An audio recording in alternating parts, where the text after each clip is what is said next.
할렐루야. 사랑하는 신앙교회 성도 여러분, 주님의 이름으로 문안드립니다. 7월 29일 수요일 새벽 말씀 묵상을 시작하도록 하겠습니다. 오늘 본문 말씀은 구약성경 이사야서 14장 1절로 23절 말씀을 중심으로 세상의 주권자이신 하나님과 계명성의 몰락이라는 제목으로 함께 은혜 나누길 원합니다. 오늘 이사야서 14장 전반적인 핵심 내용은 하나님은 택하신 백성을 버리시지 아니하시고 반드시 다시 세우신다라는 사실과 하나님을 경외하지 않는 인생의 끝은 허무함을 강조하고 있는 본문이 오늘 이사야서 14장의 본문 내용입니다. 앞에서 우리는 이사야서 13장에서 이사야 선지자는 하나님이 바벨론 제국을 치시고 멸망시킬 것을 예언하는 내용을 배웠습니다. 이어서 오늘 본문 14장에서는 바벨론 제국 최고의 권력자인 바벨론 왕 느부갓네살을 포함한 바벨론 왕들의 몰락을 노래하고 있습니다. 하나님은 이스라엘 백성의 죄에 대해서 진노하심으로 바벨론을 들어서 이스라엘 백성을 심판하셨습니다. 그 결과 나라는 망하고 이스라엘 백성은 본토를 떠나서 바벨론의 포로로 끌려가서 바벨론의 압제 아래 살게 되었습니다. 아수르 제국처럼 바벨론 제국은 하나님의 진노의 몽둥이에 불과하였습니다. 그런데 아수르 왕과 마찬가지로 바벨론 왕은 하나님의 뜻에 따라서 이 일을 행한 것이 아니라 자신의 교만과 욕심으로 여러 나라들을 정복하였고 폭정과 억압으로 열국을 지배하였습니다. 그래서 하나님은 하나님 자신의 심판 목적을 이루신 후에 다시 언약 백성을 긍휼히 여기셔서 바벨론 제국을 치시고 자기 백성 이스라엘 백성들을 약속의 땅으로 돌아오게 하실 것이라 라는 내용이 오늘 본문 전반적인 내용입니다. 오늘 본문은 크게 두 부분으로 나누어 볼 수 있는데요. 첫 번째 부분은 1절부터 11절 말씀을 통하여서 땅에서 압제자가 사라지고 평화가 이루어졌음을 노래하고 있는 본문이 1절부터 11절까지의 본문이고 12절부터 23절까지의 본문은 바벨론 왕의 교만을 지적하면서 결국 그의 교만은 심지어 하나님의 자리까지 서려고 했던 반역적인 것이었음을 말씀하고 있습니다. 오늘 본문 12절 13절의 말씀입니다. 제가 봉독해 드리겠습니다. 너 아침의 아들 계명성이여 어찌 그리 하늘에서 떨어졌으며 너 열국을 엎은 자여 어찌 그리 땅에서 지켰는고 내가 내 마음에 이르기를 내가 하늘에 올라 하나님의 묵별 위에 내 자리를 높이리라 내가 북극 지폐의 산 위에 앉으리라. 아멘. 이사야서 14장은 계명성, 영어 성경으로는 루시퍼를 말합니다. 다시 말씀드리자면 천사의 타락과 교만에 대해서 이야기하고 있는 내용이 이사야서 14장입니다. 구약성경 에스겔서 28장 또한 두로 왕의 교만에 대해서 말씀하면서 이것 또한 사단의 교만한 마음과 타락 등을 엿볼 수 있는 본문이기도 합니다. 이런 점에서 교만으로 인한 수월로의 추락은 사탄의 교만과 장차받을 심판과도 일맥상통합니다. 하지만 오늘 본문이 사탄의 운명에 대해서 말하고만 있는 것은 아닙니다. 이사야 선지자는 때로는 과장된 문학적인 기법을 사용하긴 하지만 역사적인 맥락에서 바벨론 제국의 몰락을 이야기하고 있습니다. 바벨론 제국은 큰 권세를 가지고 오만하게 하나님을 거역하고 하나님의 백성을 핍박하는 대적들의 표상이 되었습니다.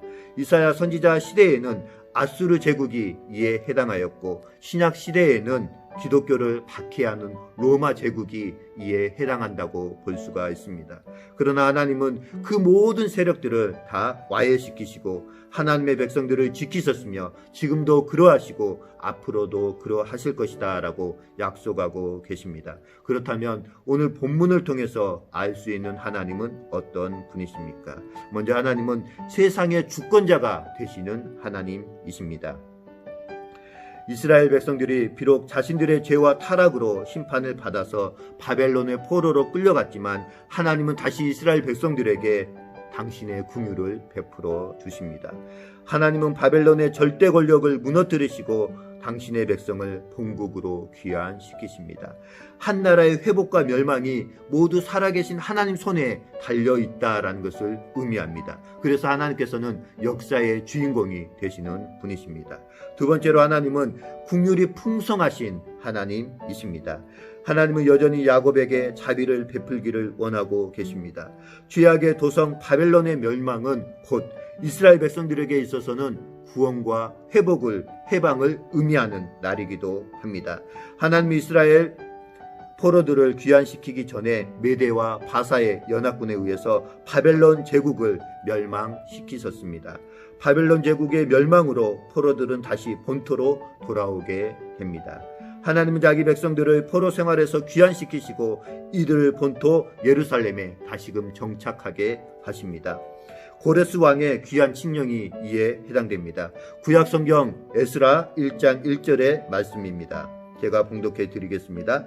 바사왕 고레스 원년에 여호와께서 예레미야의 입을 통하여 하신 말씀을 이루게 하시려고 바사왕 고레스의 마음을 감동시키심에 그가 온 나라에 공포도 하고 조서도 내려 이르되. 아멘. 이때는 바사왕 고레스가 바벨론을 정복한 BC 주전 539년을 의미합니다. 고레스 왕은 BC 559년에 왕이 된 후에 BC 530년까지 바사 페르시아 제국을 다스렸습니다. 바로 다니엘 선지자가 바사의 고레스 왕 원년까지 살았던 인물이기도 합니다. 포로 귀환 이후 이스라엘은 지금까지 자신들을 압제했던 이방인들을 굴복시키고 그들을 주관할 것입니다. 이것은 장차 그리스도를 통하여서 궁극적으로 이루어질 것입니다. 그리스도의 교회는 하나님의 말씀으로 열방과 민족들을 정복하고 이들을 복음으로 하나님께 굴복시킵니다. 교회는 세속의 권력과 지배자들도 정복해서 이들을 하나님의 말씀으로 통치할 것입니다. 세 번째로는 안식의 노래를 주시는 하나님이십니다. 본문 3절로 4절입니다. 하나님이 이스라엘 백성에게 포로 생활에서 자유를 주셨을 때 그들은 그동안 자신들을 압제하며 괴롭혔던 바벨론과 그 왕에 대한 조롱의 노래를 부를 것입니다. 그 내용이 본문 3절의 내용입니다. 이스라엘이 포로의 고통에서 자유를 얻은 것은 전적인 하나님의 은혜였습니다. 사랑하는 성도 여러분, 안식이란 하나님이 주신 은혜의 결과인 줄 믿습니다. 우리도 죄와 사망의 권세 아래 묶였던 자들이었으나 그리스도 예수 안에서 하나님의 구속의 은혜로 자유를 얻게 되었습니다. 우리가 누리는 영적인 자유는 오직 하나님의 은혜인 줄 믿습니다. 성도는 이 은혜를 기억하며 영원토록 하나님께 감사하며 찬양하는 삶을 살아야 합니다. 이스라엘은 마음껏 바벨론 왕에 대해서 조롱하는 노래를 부를 수 있습니다. 우리에게 승리의 찬송을 주시는 분은 오직 살아계신 여호와 하나님 한 분밖에 없는 줄 믿습니다. 마지막 네 번째로는 음부에서 들려오는 탄식에 관한 내용입니다. 하나님은 죄악의 도성 바벨론을 멸망시키시고 이스라엘 나라를 회복시켜 주셨습니다. 세상의 진정한 주권자가 오직 하나님이심을 알 수 있는 내용입니다. 세상 권세의 시작과 끝이 살아계신 하나님께 있다라는 뜻입니다. 자유와 노예의 신분도 하나님께 있습니다. 우리를 죄와 사망의 권세에서 구속하시고 자유케 하시는 분도 여호와 하나님이십니다. 그렇기 때문에 하나님만이 이 세상의 절대 주관자가 되십니다. 승승장구하던 바벨론 왕은 하늘을 보려고 하지 않았습니다. 바벨론 제국은 스스로 캄캄한 새벽 하늘에 빛나는 계명성으로 착각하고 세상의 주권자 되신 하나님을 두려워하지 않았습니다. 하나님은 그런 바벨론 왕을 계명성의 밝은 빛이 한순간에 사라지듯 무너지게 하셨습니다. 사랑하는 신앙교회 성도 여러분, 하나님을 믿는다고 하는 우리들 또한 이러한 교만의 유혹에 빠져들지 않도록 늘 하나님의 말씀과 기도로 우리의 신앙을 점검해 보아야 할 것입니다. 우리는 하나님의 백성으로서 세상을 살아가고 있습니다. 세상은 수많은 유혹들로 가득 차 있습니다. 높아지려는 교만의 유혹과 세상 권세의 유혹, 그리고 자기의 영광의 유혹들이 있습니다. 이러한 유혹들을 조심하시길 바라겠습니다. 예수님께서는 하나님의 말씀으로 광야에서 사탄의 세 가지 시험을 물리치시고 말씀으로 승리하셨습니다. 사랑하는 성도 여러분, 교만도 권세도 물질도 세상의 영광도 다 한순간일 뿐입니다. 하나님께서는 자기 도취에 빠져서 교만해진 세상 사람들을 대적하시고 겸손한 사람을 높여주신다라고 말씀하고 있습니다. 끝으로 교만과 겸손에 관한 성경 구절 말씀 하나 소개해드리고 오늘 본문 말씀을 마치도록 하겠습니다. 신약성경 베드로전서 5장 6절의 말씀입니다. 그러므로 하나님의 능하신 손 아래서 겸손하라. 때가 되면 너희를 높이시리라. 아멘. 이 시간 함께 공동체 기도 제목으로 기도하는 시간을 갖도록 하겠습니다. 기도하시겠습니다.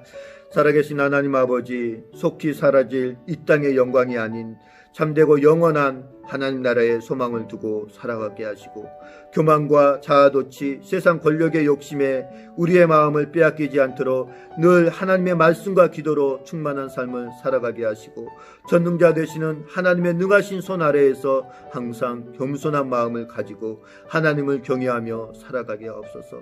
거룩하신 예수 그리스도의 이름으로 감사하며 기도드리옵나이다. 아멘. 사랑하는 신학교의 성도 여러분, 오늘 말씀이 조금 길었는데요.